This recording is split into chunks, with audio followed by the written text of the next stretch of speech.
ابو ہانی نے ابو عثمان مسلم بن یسار سے، انہوں نے ابو ہریرہ رضی اللہ عنہ سے، انہوں نے رسول اللہ صلی اللہ علیہ وآلہ وسلم سے روایت کی کہ آپ نے فرمایا، میری امت کے آخری زمانے میں ایسے لوگ ہوں گے جو تمہارے سامنے ایسی حدیثیں بیان کریں گے جو تم نے سنی ہوں گی، نہ تمہارے آبا نے، تم اس کماش کے لوگوں سے دور رہنا۔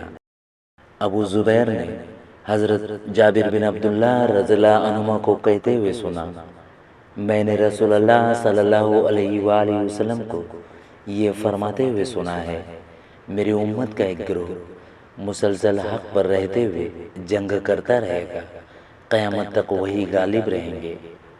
ابو صالح نے حضرت ابو ہریرہ رضی اللہ عنہ سے روایت کی، انہوں نے کہا کہ رسول اللہ صلی اللہ علیہ وآلہ وسلم نے فرمایا، ہر نبی کی ایک دعا ایسی ہے جو یقینی طور پر قبول کی جانے والی ہے۔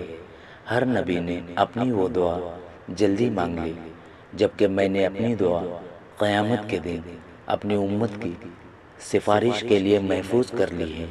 چنانچہ یہ دعا انشاءاللہ میری امت کے ہر اس فرد کو پہنچے گی جو اللہ کے ساتھ کسی کو شریک نہ کرتے ہوئے فوت ہوا۔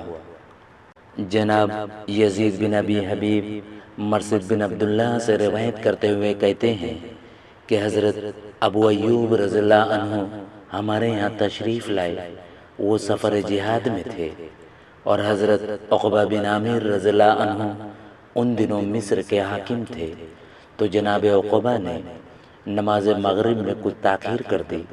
حضرت ابو ایوب رضی اللہ عنہ کھڑے ہوئے اور کہا، اے عقبہ، یہ کیا نماز ہے؟ کہا کہ ہم کام میں تھے۔ کہا، کیا آپ نے نہیں سنا؟ رسول اللہ صلی اللہ علیہ وآلہ وسلم نے فرمایا ہے، میری امت اس وقت تک خیر میں رہے گی، یا فرمایا فطرت پر رہے گی، جب تک کہ مغرب کو مؤخر نہ کرے گی کہ ستارے نکل آئیں۔